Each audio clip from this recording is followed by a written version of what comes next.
Hello and welcome to the I Want to Know podcast. I'm Josh Spector and I am your host. If you don't know who I am, I'm the creator of the For the Interested newsletter, which you can check out at fortheinterested.com. If you're new here, this podcast exists for a simple reason: to help creative entrepreneurs get their questions answered. Here's how it usually works. In each episode, a different guest comes on, asks me 3 questions, and we have about a 10-minute conversation about each of them. That's it. No fluff, straight to the actionable tips, no stories about what people did in kindergarten. Nobody cares. Hopefully, give you some actionable stuff that you can put to use to grow your audience and business. Today's episode is going to do that, but it's going to be slightly different because this is going to be a flip the script episode, which means instead of someone coming on and asking me questions, I brought on a special guest who I've been stalking for years and whose expertise I want to learn from. So I'll ask her the 3 questions. A quick note before I introduce her: if you're watching or listening to this show, I assume it's because you want to grow your audience or business. Either that or you've somehow made a wrong turn and got lost in the internet and you've got bigger problems. Anyway, if you want to learn simple, non-shady ways to grow your audience and business, then in addition to this podcast, you should check out my skill sessions. They're a series of 1-hour video presentations where I teach you how to do things like get clients, create products, define your niche, grow your newsletter, and all sorts of other fun stuff like that. You can check them out at joshspector.com/sessions. If you like my podcast, you will love my skill sessions. Okay, that's enough promotion. Let's get on to today's guest. Today, my guest is Hillary Weiss-Presswood. Hillary is a creative director and positioning strategist who helps creative service providers develop their statement piece brands and become absolutely unmissable in their corner of the market. Through her weekly newsletters and social media presence, she prides herself on getting to the guts of things and sharing insights on every aspect of her work, from concepting to differentiation, positioning, creating your own visual language, and the ups and downs from over a decade in the entrepreneurial trenches. You can find her on Instagram at HC Weiss, where she shares videos, writings, and extremely silly deep dives. And you should come say hey over there because she doesn't bite, or so she claims. So with that in mind, hey, Hillary, welcome to the show. Thank you so much for doing this. Hey, Josh, thank you so much for having me. I've been so excited to do this because I know your podcast is much beloved. So it's just such a delight to be here, and I'm really excited for what we're digging into today. Yeah, and I'm gonna say this up front, which I do not usually do, and no pressure to you, but I'm gonna call my shot that people are gonna be amazed and entertained by everything that you are about to say and talk about. Because Hillary really, as anyone knows, I think, that follows any of my stuff, like, I'm such a believer in unique things, unique positioning, unique sort of angles and formats and all of that. And Hillary is definitely unique. And I think it cuts through and stands out on all of this stuff. Trust me, you're about to get a bunch of awesome stuff. Got to be a fire hose to the face. Everybody Yeah, tackle it. exactly. All right, let's jump into the first question. So the first thing that I want to know is, I want to start with this concept of what you call a statement piece, which I think is incredibly valuable and important. It's too often overlooked and misunderstood.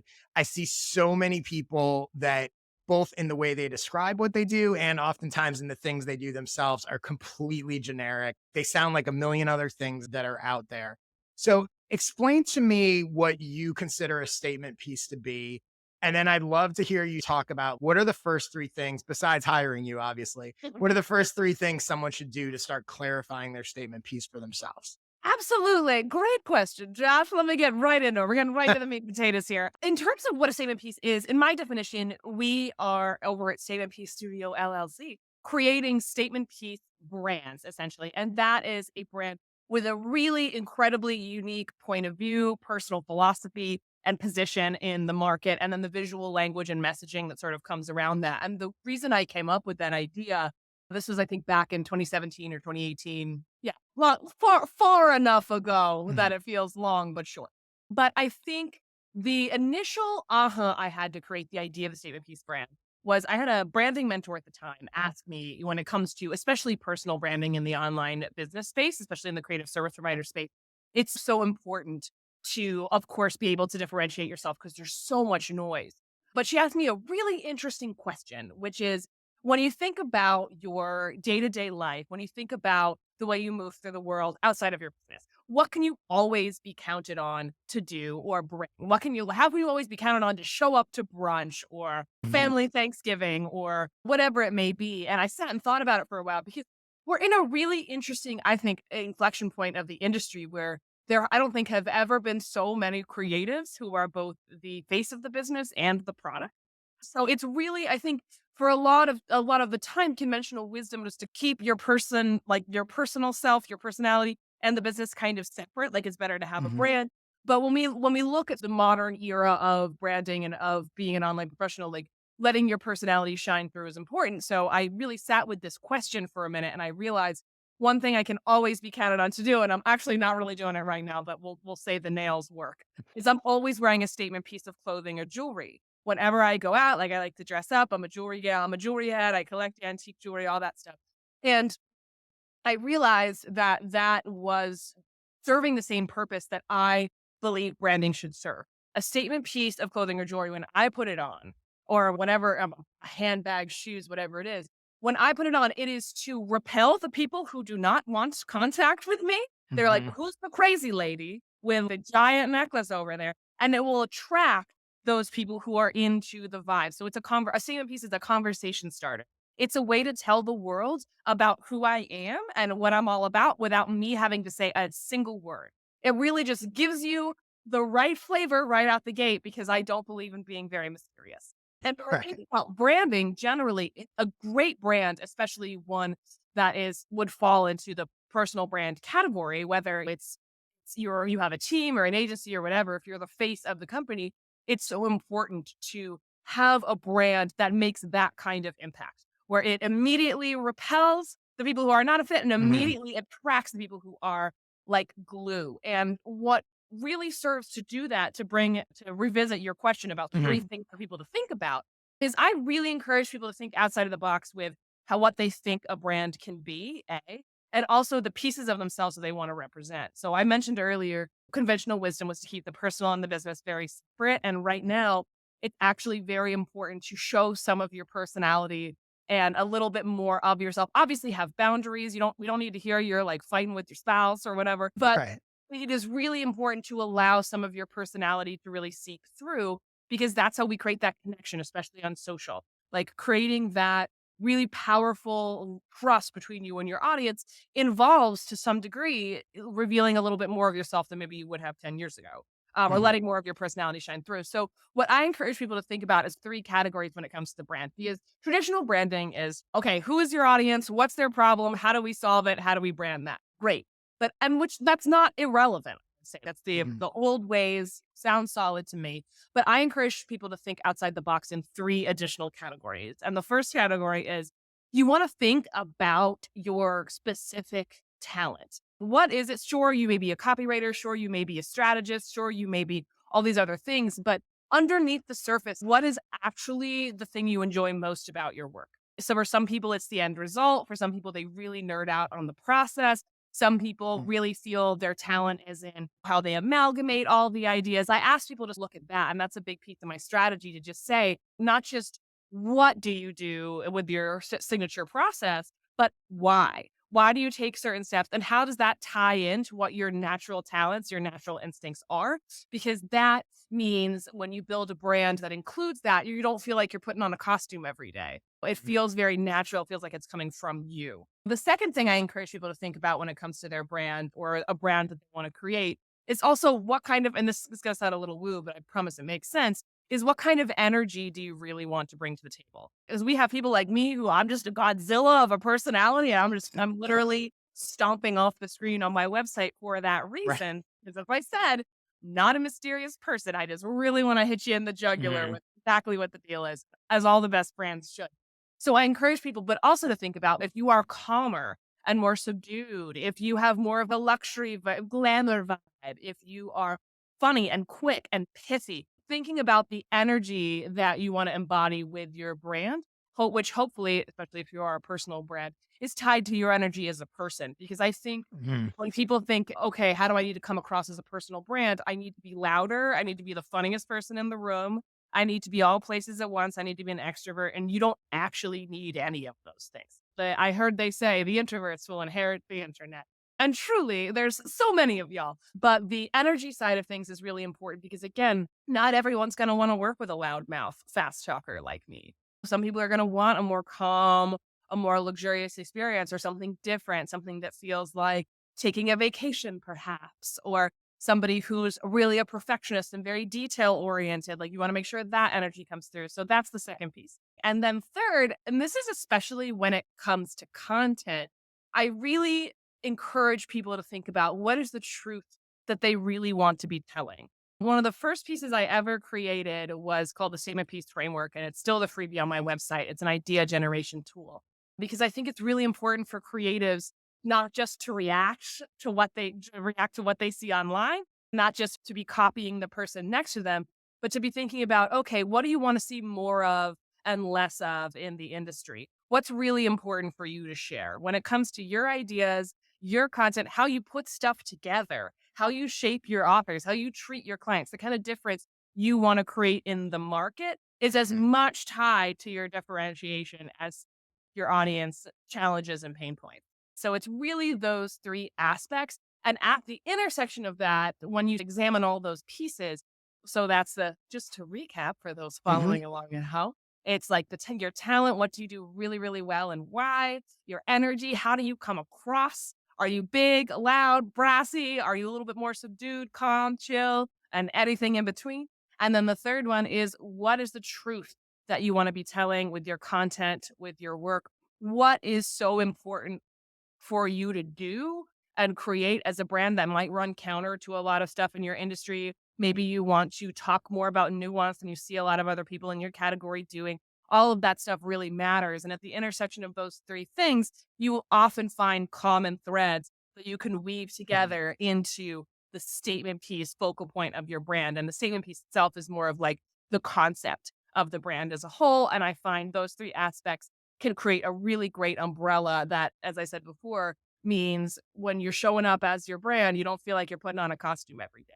It feels like you understand the pieces of it, the pillars of it, and it becomes easy to continue to evolve as you do because it's based in who you really are. Yeah, that is all great stuff. I have a comment related to that, and I think sort of two questions that I would imagine people Love it. listening to this might have. So, first, the comment is I think one of the things that people always fall into is this idea, which I think is in some ways the opposite of what you're saying, is a lot of people fall into that trap of I got to be professional. Oh, yeah. Right? Oh, Whatever professional means. And in most cases, and this is true of anything, right? Branding, writing, whatever. Most times when people are trying to be professional, it's boring. yep. Like it's just code for boring. It's code for don't offend That's right. anybody, don't piss anybody off. It's funny, like where you talked about one of the things I always say is you want to be for someone, not for everyone. And Absolutely I talk right. about drawing a line in the sand. And that's exactly what you're talking about. Let's right up front make it clear that like this, there are going to be people that do not like this. And I Yeah. think anytime people talk about being professional, almost always I find it's code for the exact opposite of that. Be for Yeah. everyone. I don't want anyone to go, oh, that person seems unprofessional. Hmm. What does that even mean? So I think that's one trap that I see tons of people fall into is if you find yourself going, well, how do I make myself look professional? How do I make this sound professional? You're probably going down the wrong route. The questions I had for you is, and I think they're a little different, but they're potentially related. So one is, I think a lot of people will listen to this and they'll go, because people have different levels of self-awareness. So they go, that sounds great, Hillary. But I have no idea, like, what's Yeah. unique about me or what my thing is. Yeah. And then I also think you're gonna have people who are like, "But the things that I'm passionate about that I love don't align." I think there's an alignment piece that people Yeah. the truth is, depending what you're working on, it still needs to be in alignment. It needs to be true to you, but I'm assuming it also needs to be in alignment. If Yeah. you're an out there person and your services are aimed at church pastors or Hmm. aimed at a conservative market, you do have to pay some attention to that alignment. So how do you Absolutely. Yeah. think about those two things? People that are like, I don't know what my thing is, or my thing doesn't align with my ideal Well, clients. this is twofold, right? So first, I want to go to the just touch briefly on the I want to be a professional. Like all of this is a Mhm. spectrum, right? Like, I'm not, Yeah. if you're a furry, I'm not telling you to just put on your furry suit and go dance on Instagram and do a reel talking about By my the way, this is my first podcast that's had a furry reference, so I'm very amazing. I'm yeah, so we've honored and really delighted. exactly. Really We've just really smashing through the gates here. uh-huh. But that is a spectrum. But what's really important in, and to your point about professionalism, is people often, when it comes to especially person who is the face of the business and the product, the professionalism is like backing up a step, and it's like really cloaking your personality, which is actually a huge selling point for a lot of people, because we don't just hire somebody. Like, there's a million other people out there doing exactly the work that we all do. Why we're creative. Mhm. There's a lot of us, but your brand distinguishes you from everyone else out there doing exactly what it is that you do. And I think there's a spectrum between doing whatever you want and just spilling your guts and treating social media like a diary that Yeah. nobody wants to see. And that's a little much. But there's also, what you want to do is think about exactly what you pointed out, Josh, which is, okay, so if I have this part of me that I want to show, how do I share it through the lens of what is most relevant to Yeah. my target market? So this is the other thing that often happens when I'm doing this work with clients too, is sometimes we realize they're serving a certain target market and they don't like it.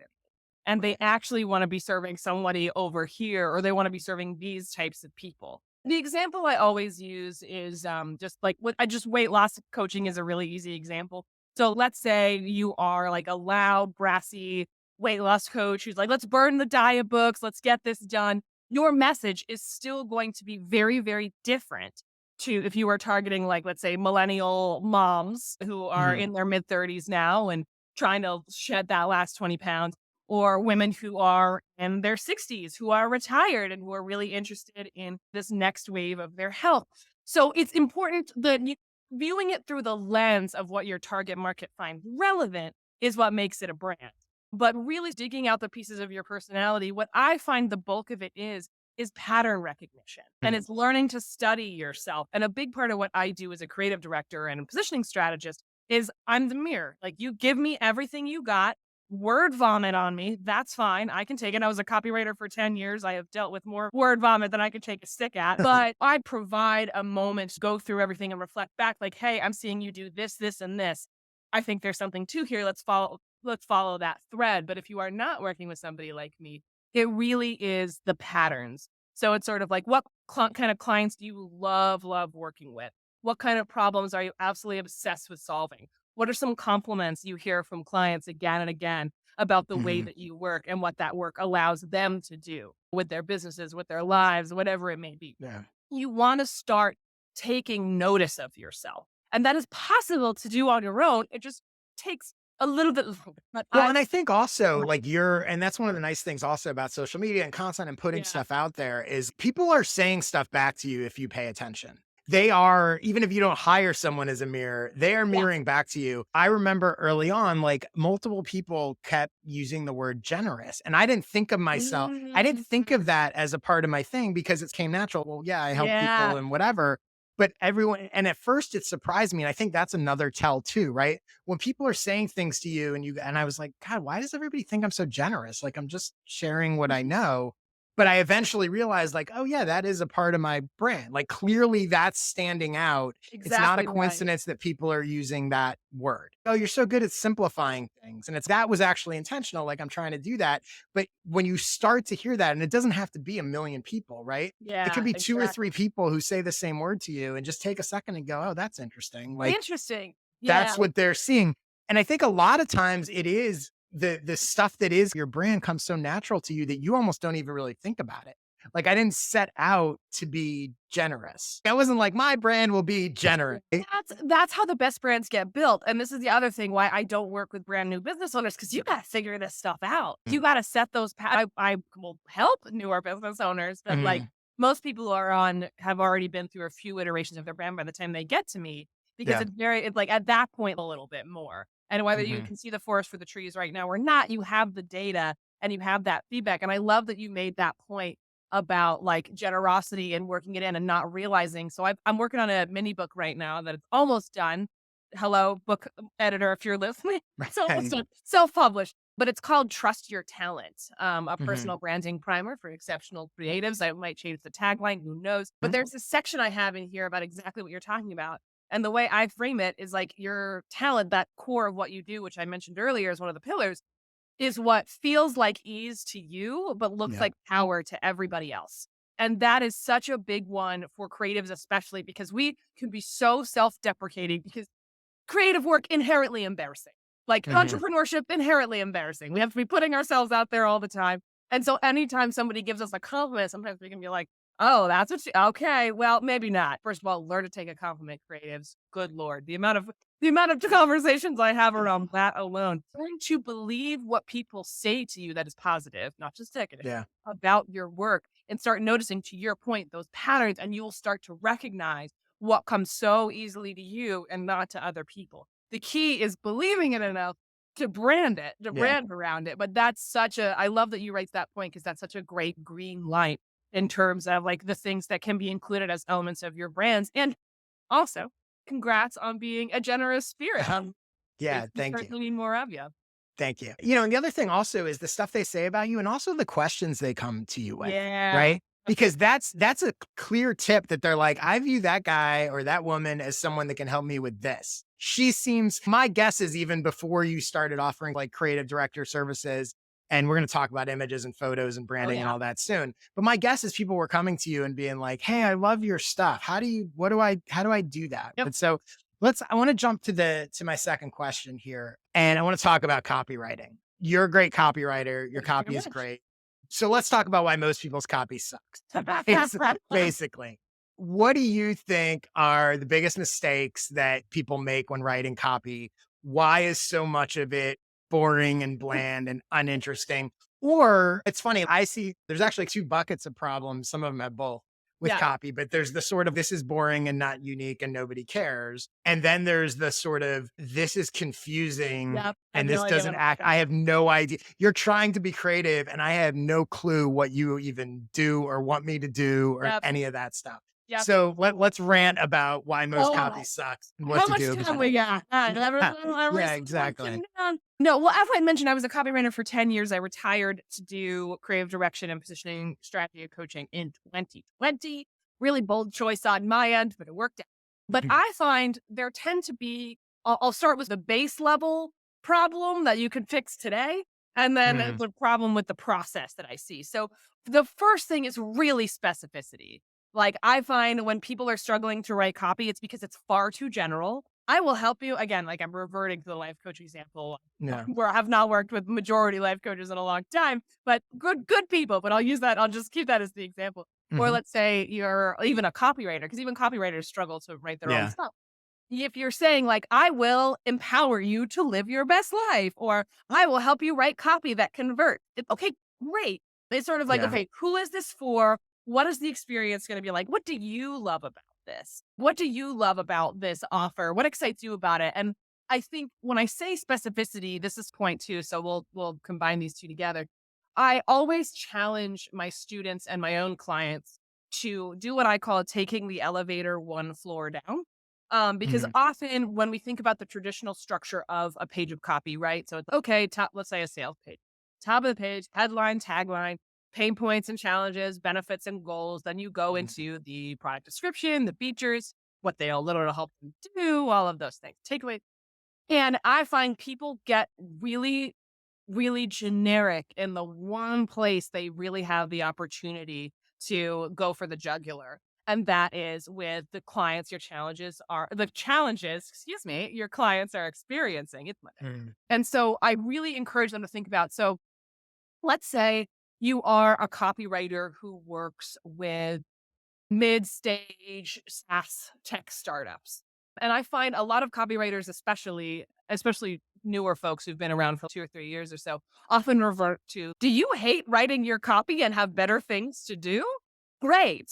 I'll come in and do it. And that's just Right. not a good selling point, people. Like, you need to think about, okay, when we consider the audience, you've got these CEOs who are probably engineers, not very good with the words, not very quippy. They love their products. They have no idea how to talk about it or sell it. And they've probably been like working with this jalopy of a website for years. And it's not interesting, and like their head of HR wrote the homepage and it seems to work. Anyway, Mm, so you want to think about as your client goes through their day to day, like obviously a lack of effective copy on their site sucks. But let's take the elevator one floor. What does that look like in their day to day? Like when they look at their website, how do they feel? What do they tell themselves? When they're working with customers and their customers are telling them, I'm confused. I thought this was X, but it's actually Y. I'm unclear. Can you help me with this? What are they feeling and experiencing? Where are they leaving money on the table? And what does that actually look like in their day to day? Not just you're leaving money on the table, but to get more specific and say you're leaving money on the table, but you have so many other things to do. You wish you could just magic a strategic partner out of thin air mm, to come, put it to the words to it so you can move on with your life, go get your next round of funding or whatever it is. And I find just being willing to sit with the pain point and also the goals of your audience and think about not just what do they want, but also what is the experience of struggling with this or wanting this in their day to day. What does that look like? Just on the flip side of the coin, if we're talking about goals, let's say the SaaS people want copy that converts. Okay, great. What does that mean for them? Does that mean that they're getting more, like they're going to wake up to an inbox full of demo requests mhm, that's full of like perfect people? Does that mean that they're going to be invited to speak at tech conferences about their work because people really get it and finally it's connecting? What do they actually want? And how do we frame that in a way that they feel truly seen and understood? Because really that real estate, talking about your audience's challenges, it's touted as very important, but people are mm, so much more interested in getting to the features further down the page when they're writing it because they're excited about yeah. the offer that they really neglect that powerful, powerful opportunity to reach through the screen and just grab someone by the neck and like, I gotcha. I know exactly where you are. And in my work, I would say if for any of my sales pages, that's what does most of the legwork for me. Like I hear this Mhm, a lot where I have clients reading and they're like, oh my God, yep, yep, yep. All these things, all right, these things. I feel that way. Oh right. my She's God, talking to are me. you reading my diary? Yeah. Yeah. So I would say like specificity, taking the elevator one floor down. And also there's something to be said for giving your copy a little more time to cook. Like I think a lot of the terrible copy pages out there could be saved by getting a shitty first draft done and just giving it a little bit of time to put down like the baseline, those foundational pieces, the stuff you know you need to include, and then to spend some time going back and adding the flair and the flavor and maybe Mhm, some inside jokes with your audience or whatever it may be. Granted, I don't want to say this because some people listening are like, I've let my copy cook for the last 3 years and I still haven't put it on right, my website. This is not directed at y'all, but right, y'all, you right, hire a copywriter and get it done. right. But I would say for a lot of people, the kiss of death for copywriting is rushing it out the door in a way that hasn't allowed you to sort of infuse what you're so excited about when it Mhm, comes to the product and and like what they offer, whatever it is that you're selling. If you haven't taken the time to sort of infuse the copy with that and think about what it means, how you would say it, how you want to talk about it, how you want to frame it, you lose a lot of potential for obviously new customers, but also that really deep connection with any readers. But it mhm. also takes away when you're on a podcast like this or whether you're being interviewed, when you're being asked about your work. If your copy is all generic, I mean, probably the conversations you're having are too, because you just haven't given yourself the time to think more deeply about it. So let me ask you, I love that. I'm a big believer in specifics as well. So two specific items, like what quick tip or something you would have. So one is, let's say, as far as headlines go, and could be a headline for a sales page, could be a blog post, could be a video, could be this Okay. podcast episode. How do you think about, or what would be your sort of quick tip to someone that's out there who's, I got to figure out a headline for this? What would you tell them to think about? I encourage people to think about one of my biggest tricks is like the change one word trick. So it's first of all, get the headline out there, just write the basic one. So let's say Let's do this podcast episode. oh, Let's no, I let's was like, listen, I'll invoice you after the show, Jack. So we are sitting here and talking about branding. We're talking about creativity. We're talking about being both the face and the product that's being sold. What does that look like when you want to cut through the noise? So the baseline would be the baseline sort of word. The first thing that comes to my head is like cutting through the noise with Hillary Weiss. Mhm. We've heard that a lot, have we not? Right. So a really fun trick that I like to use is basically flipping one word.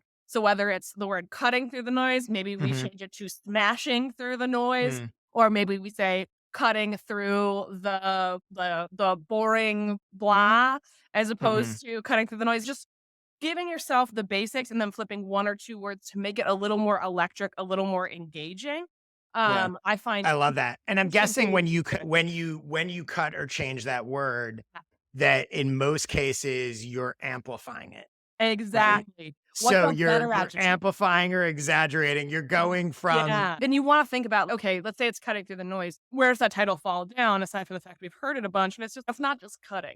We Mhm. are going Juggernaut style through the screens, smashing our heads through the social Mhm. media feed to make sure people see us and can't take their eyes off us. That's what we're talking about here today. Well, So and I that's think not that that's the perfect thing, but I think also, what's interesting is when you start talking about that, even in an exaggerated, like we're going Juggernaut style through the exactly. like most people wouldn't it would never occur to them that that's sort of like casual. Well, that could be the headline, right? Yeah. We're going Juggernaut style through the noise, and like the fact that it is that what some people think of like, well, I couldn't do that. That sounds unprofessional, Mhm. that sounds awkward or colloquial or whatever. It's like, no, that's the point. The fact Exactly. that no one's writing that is the whole point. Like I always say that you don't stand out by fitting in. Like Yeah, the exactly. goal is to do something that's going to be different. And that obviously applies to headlines as well. One last quick copywriting question. So the same thing with how do you think a quick tip for someone about calls to action? And that could be the, oh, buy this here. It could be the sign up for my newsletter. It could be Mhm. whatever the action is you want someone to take.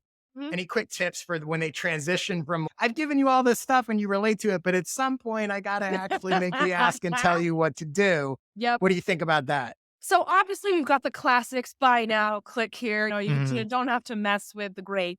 But I find this brings it back to thinking about all of this, your personality or how you want to come across online through the lens of what's most relevant to your audience. So for me, when I'm writing a call to action, I think about who my audience is and how I would say call to them across a party and invite them to grab a beer, or what they would say if I was like, here is this magical thing that I've made for you. Would they say, gimme, I can't wait? Would they say, Mhm. ooh, I'll take two, please? Oh, just kidding. We'll start with one. That kind of thing. Right. Make the conversation on or like either whether the button is buy now and you have a funny phrase ahead of it. I find a really good call to action includes is that it feels like a call across a room to somebody. It says, you come here, or it says, I'm ready to do this. Let's go. Like, Mhm. your person is at the emotional point that you need them to be at that call to action. What are they saying? Are they saying, I'm in, let's go? Like, I'm already putting my super suit on, let's roll. Mhm. Are they saying, this sounds interesting, or this sounds like exactly what I need? Are they hopefully saying that you had me at hello, that kind of thing? Mhm. So I find that's a way to zhuzh it up. You don't have to mess too much Mhm. with classic, but it's Yeah. really important. This is again taking the elevator one floor down as you go through the logic of an individual page. What mental point do we think our audience is at? And then how can we speak to them directly? Oh my God, you had me at hello. You read my mind. Let's do this. Gimme. That kind of stuff can be really, really just a fun way to put a little extra flavor, a little extra spin on what you do. And before we move on to the next question, I Yeah. just need to say, I do understand the fear of not looking professional. I don't want to, we're making jokes about it, but Yeah. who's listening, I don't want to poo poo it because there is a certain vulnerability in allowing yourself to be seen in a more creative way. And And I it's got to think fit, right? Like the other thing is that, it does yeah, have to align with your audience. yeah, I'm not saying never be professional in any way. You absolutely. do have to understand who you're talking to. Mhm. You see people that Yeah, go the other way and I'm like, no, no yeah, billionaires hiring you. What are you yep, talking about? But the thing that I love that you just said about calls to action, which I'm translating or interpreting from what you said that I hadn't really thought about before. What you're saying is inject emotion into that call to yep, action.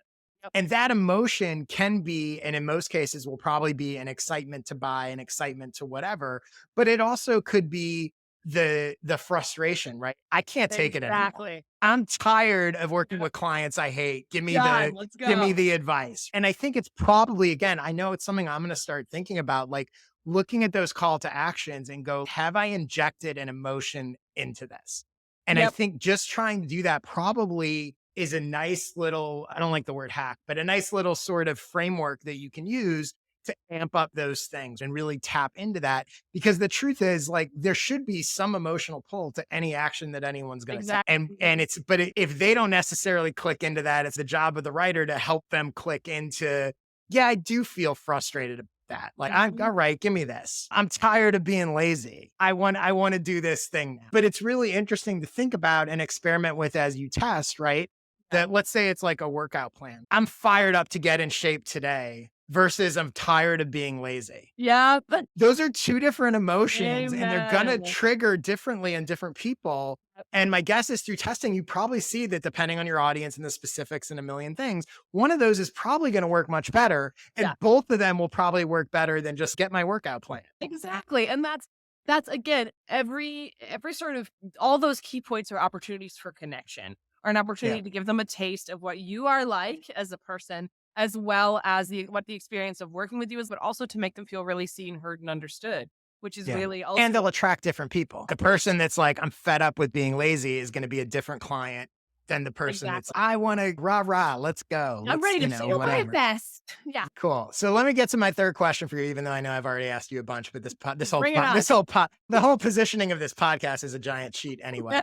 Okay. So my third question, I want to tap into your creative director mind. Yeah. And by the way, we'll put a link in the show notes. Go check out Hillary's website and her Instagram and her photos. And Thank yeah, you. it's really, really good. We I'm with you and I can talk copywriting and all that. But when it comes to this sort of like not so much as evidenced by my like terrorist hostage situation background. Okay. So anyway, You your okay? photos, your brand, your look, all of it super powerful and Thank you. distinctive. If someone is getting ready to do a photo shoot for themselves, for their brand, they can't hire you to help them for whatever reason because you're booked for the next 8,000 years and you're the top of the game. What advice would you have for them in order to help them create something that stands out and aligns with their brands visually? How do they bring this to life? Absolutely. It's a loaded question. Yeah. But I'll package this up as neatly as I can. Mhm. So one of the things I really encourage my clients to think about, and I have a mini workshop that I sell periodically called the Camera Ready Workshop, where we talk about like this whole process. The first goal of deciding what a photo shoot is going to be like is you want to think about the vibe. So this also goes back to what kind of energy are you trying to serve? Yeah. Your ideal, what's your audience going to resonate with? So you want to think about, okay, are we doing like a pop art style thing? Do we want to do something a little softer? Are you going to be in your living room because you want people to see your space and it's very calming? Do you want to feel like you're very luxurious and upper crust? Do you want to prove that you're really down home and in the trenches? And despite the fact that you charge X amount of money, you're a guy who wears Converse with his designer jeans, that kind of thing. Mhm. You want to think about what's really important for me to convey with this shoot. Because the reason why we have a million business shoots that look brand shoots that look exactly the same, Right. and I'll throw a couple descriptors out there. On the couch, barefoot, with a cup of coffee, laughing at nothing. Yeah. Sitting at a cafe, Right. looking into the distance, laughing at nothing. Holding your laptop, looking at your laptop, laughing at nothing. Mm. Like, it's just there are some beats for brand photography that make sense because here I am working, but you really have an opportunity with your photos to do something a little bit different if you plan for it. So let's say for me, like my vibe is very high energy, very pop art. So we did a studio shoot and we planned to the hilt. We know every shot. And with all my clients, because we do Mhm. very high concept shoots based on the concept for the brand. So we plan everything to the hilt about, okay, what are the shots we're getting? What are the special effects that are needed? What is the backdrop? What's the editing going to look like? Most people do not have to do, but you Right. want to think about, okay, let's say you're a little bit rock and roll. And when you think about wardrobe, get yourself in a leather jacket, get yourself in a cool Mhm. pair of blue jeans. You do not have to pretend to hop on a motorcycle, but you're probably going to Right. want to be in a Right. setting that gives the idea of a little bit more down home, a little bit more edgy. So let's say you can go take photos at like your favorite local brewery where you're at your laptop, like having a beer, chilling, if that's the vibe you're going for. Let's say you're a little bit of a fancier human, but you still have a lot of personality, a lot of flavor. Then you might want to plan for a shoot, say at a hotel where you're wearing like a really great color palette and you're doing some fun stuff over there in this like luxurious, very cool looking space.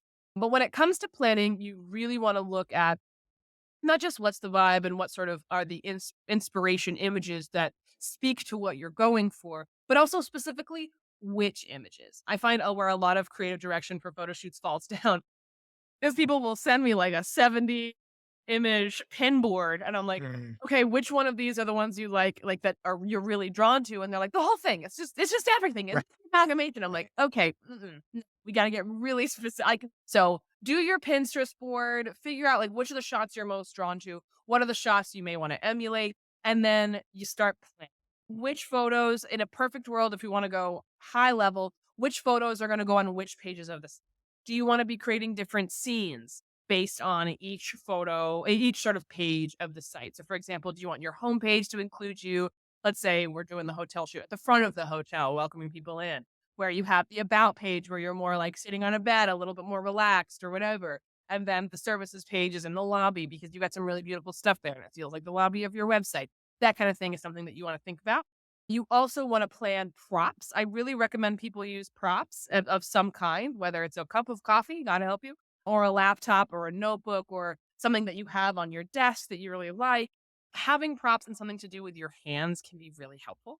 And then another thing I recommend people do ahead of a photo shoot in the planning process is going through what expressions you want to share and also what are some poses that really work. Because when I'm working with clients, none of my clients are professional models.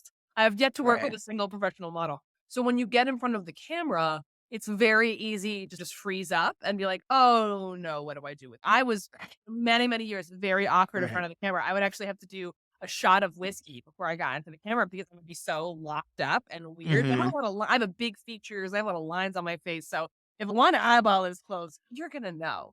I Right. really just had to loosen up and be positive.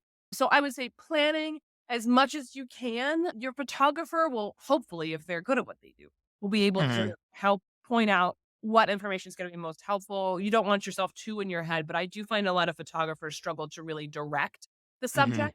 Like before I started doing this work, when I would be in front of the camera on my own, the photographer would be snapping, even if it was a friend, then I'd be like, what am I supposed to do? And they're like, I don't know, something. And it's, oh, Right. that is not helpful. So Helpful, yeah. if you're really clear on the vision, what it means for the brand, and why you're making specific creative choices about the setting, about the Mhm. outfit, about the props, about the poses, the expression, then it becomes a lot easier to capture. And Mhm. then you're not standing in front of a camera looking like you're being kidnapped, which I Yeah. have seen happen, unfortunately.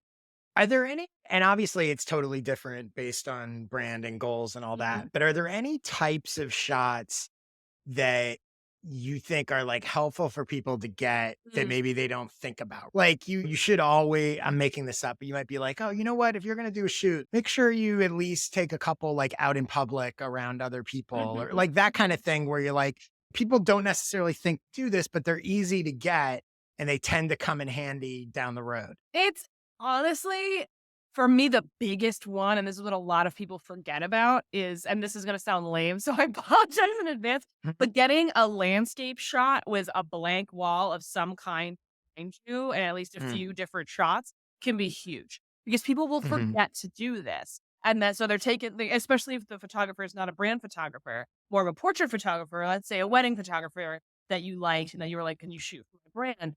They almost always forget to do the landscape shots that you can add text to or effects to in post. Mm. And that's actually really important to make sure that you get because if you have too much clutter going on, it's really, really hard to make it Mhm. look good on the site to have the words and the graphics and everything make sense. So that's the first thing. Make sure you get the landscape shot for your headers. Mhm. Think about the headers of each page of the site when you're planning the shoot. I find that's a really good anchor point. Okay. Because you want to leave space for happy accidents. You don't want to plan so much to the hilt that you Mhm. freeze up. But I find like making sure you get the landscape shot, making sure you're thinking about header shots. There's a few shots we tend to do. I have a big white desk with a big white table with legs that lower and Mhm. lengthen. So we can do some really cool desk shots that way. And what I also like is having some elements of people's lives on the desk. So it's not just, here's Mhm. my laptop and phone. Hello. Is that a business? Right. Oh, yes, I'm also a business. Or you're like on your cell phone. I find This is having, me consulting. yes, exactly Right. right. Here I am consulting. I haven't had a consult call on an actual cell phone in about 10 years. Here Right. we are. But I think what's really, really important is to think about little Easter eggs that are Mhm. about your life and your brand. So let's say maybe you're somebody who brings a lot of spice to your work and you're talking about that, having a little emoji flame on your desk, they do those like Mhm. 3D printed like emoji models can be really cute. For some of my clients, we've had like favorite, unfortunately, coffee mugs. Sometimes we do Mhm. crystals, sometimes the desk just looks super chaotic and there's stuff all Mhm. over it. And we want to make sure that comes through too. So I think getting like a bit of a fantasy desk shot can be really Yeah. fun and putting in some Easter eggs that really feel like you can be Yeah. a blast too. So you're not just sitting there pretending to be on your cell phone. And I think also like one of the things about this that I actually do understand is that I think people overlook is everything in every one of these images is a choice Yeah. that is saying something. I remember I had a So good. client who was a wedding planner and we were talking about her homepage, and her homepage had a sort of big image that was going to be like of a beautiful wedding. And I remember saying to her, you can do whatever you want, but a photo of a young, wealthy couple, big fancy wedding sends a different message than 5 people on a mountaintop, right? Exactly. And an image of a gay couple says something different than an image of an African American couple. And Yep. like all of it is fine, but understand, I think what she had done was like she took a nice photo from one of the weddings she did Yep. and she used that as her I thing. like this. And Yeah. right, and it's that looks nice, but just understand that maybe you want multiple photos that show Yeah. that you do different kinds of weddings or whatever, like Yeah. and I think that understanding that every image that you put out there is sending some that people are making assumptions based on what they see. Yep, Um, exactly, exactly. I think and I'm glad you raised that point too because I should have started with this. You're answering my questions for me, Josh. Like, it really is when you do the kind of high concept photography that we do, which is a little more advanced than I think, mhm, some of your people will need who are just doing their first or maybe yeah, even second shoot, but every single one has to tell a story. It has to serve mhm, the larger concept of the brand. So, for example, like, you see the photos on my site where I'm, like, s mhm, jumping o out of the yeah. screen and doing all those stuff the all that stuff, the concept for the shoot was larger than life. So you'll Yeah. see me with a lot of hard angles. I'm literally coming out of the laptop. There's all And the it matches this goes stuff. back to alignment, right? It Yeah, matches the exactly. copy, it matches the Yes. vibe, the And all of it. I'll tell you something funny. Y'all can't see this, but Josh will. So I have here the silver slime. So for those who are not familiar with my brand, primary colors and disco balls Yeah. are a big part of it. And a big part of the motifs in my work. And now people send me primary color things and disco ball things in my Instagram DMs constantly. And I'm just It's so surrounded fun. by disco on all sides. My husband is, I think we have too much disco and he doesn't get a choice. But that's how you know it's working. When people Exactly are right. like, "Oh," they're Exactly. like, "Hillary, I gotta send this to Hillary. This is right up Bingo. her And that's alley." what Yeah. you want to be doing, right? Yeah. So I'm showing Josh this slime. So you see this silver slime here. It pulls out. It's very gross looking, very cool. Mhm, So you notice in my bio that I had the words getting to the guts of things in the bio. And that's mhm, actually the concept for the shoot I'm going to be doing for my website overhaul that's happening in August. And for the image that I already know what the header probably, again, we leave mhm, space for happy accident, what the header image is going to be. And I have a disco ball ice bucket. And so if you take the mhm. top off, it just looks like a disco ball with the head shaved, like with the head sliced off. And so I'm gonna have this slime in my hand dripping out of the disco ball while I'm writing notes, and the headline is gonna be branding that gets to the guts of things.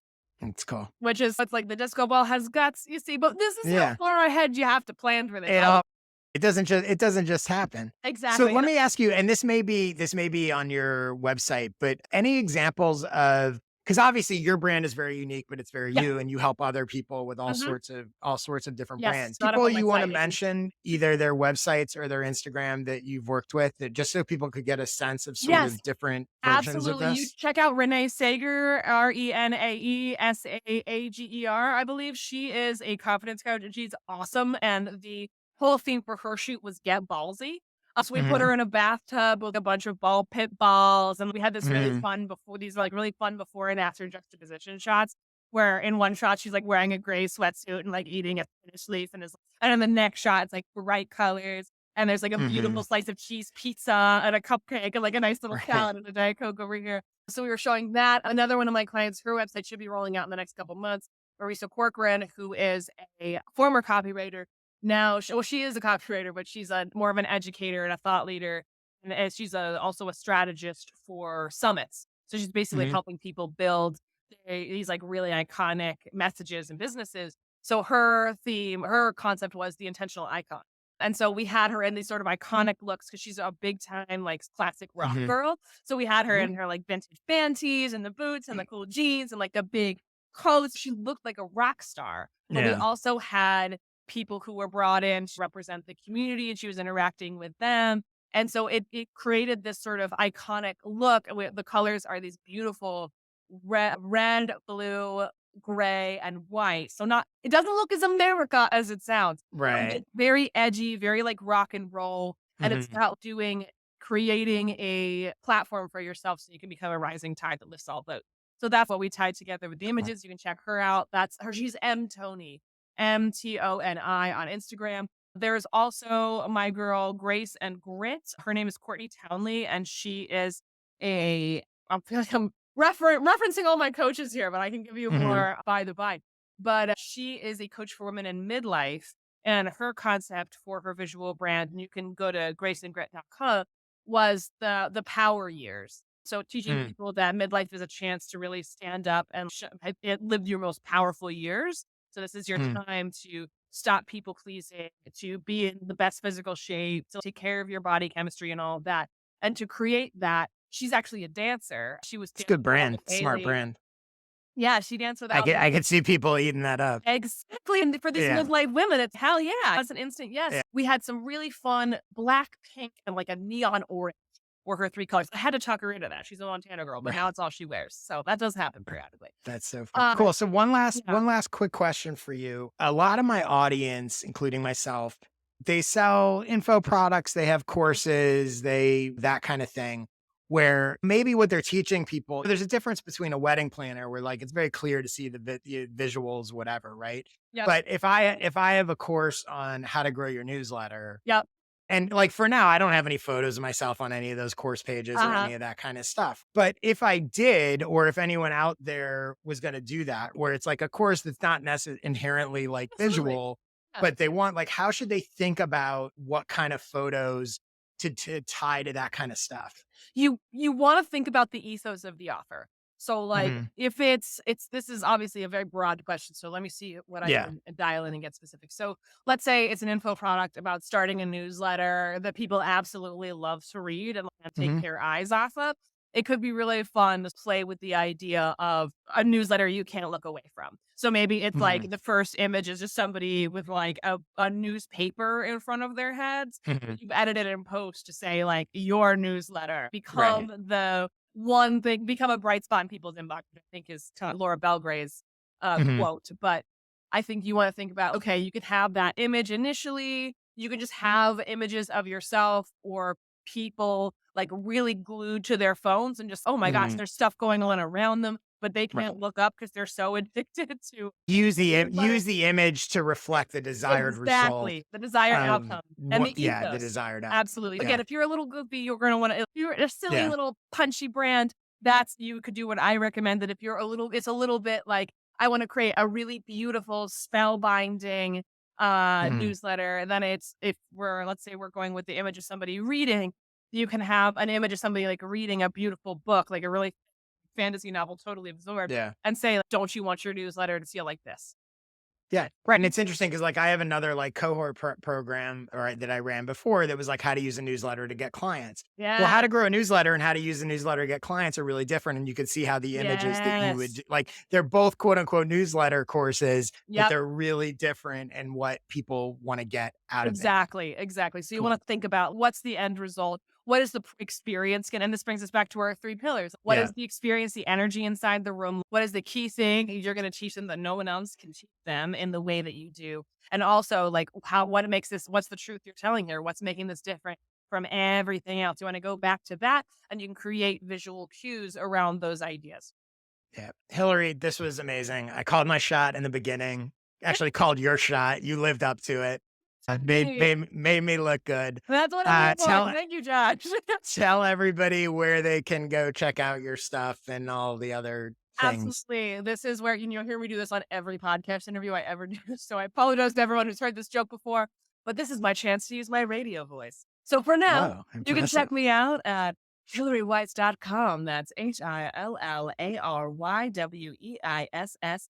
where you can sign up for my newsletter and get my statement piece framework, which is that idea generation tool I mentioned earlier. My site will be hillarypresswood.com in a few months, but don't worry, it'll redirect because I'm finally using my married name. It's been married 3 years and we're finally starting to do that. But you can also come check me out on Instagram at HCWeiss. That's at HCWEISS. That's where I spend most of my time. If you love silly deep dives, if you love carousel, little mini essays, if you love goofy reels about business and creativity and visual branding and everything in between, strategy, positioning, come say hi. And for those listening, if you want to come say hi, I would really love to talk to you. I love meeting new people. I'm a very social human. So I would love for you to drop in my DMs and first of all, say hello and introduce yourself. And I would love to hear one thing you took away from this podcast or maybe something you disagreed with.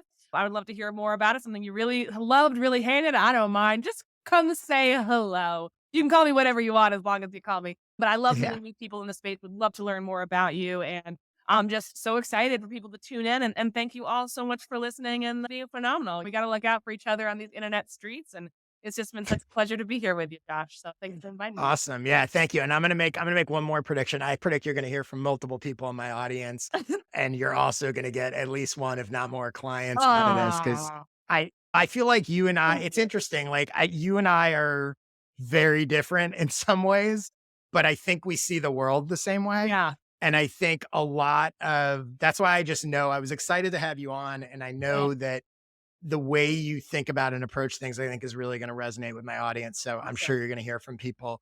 For my nonsense, my newsletter, fortheinterested.com/subscribe, my skill sessions, joshspector.com/sessions. If you'd like to be a guest on this podcast and ask me 3 questions, go to joshspector.com/questions to submit them.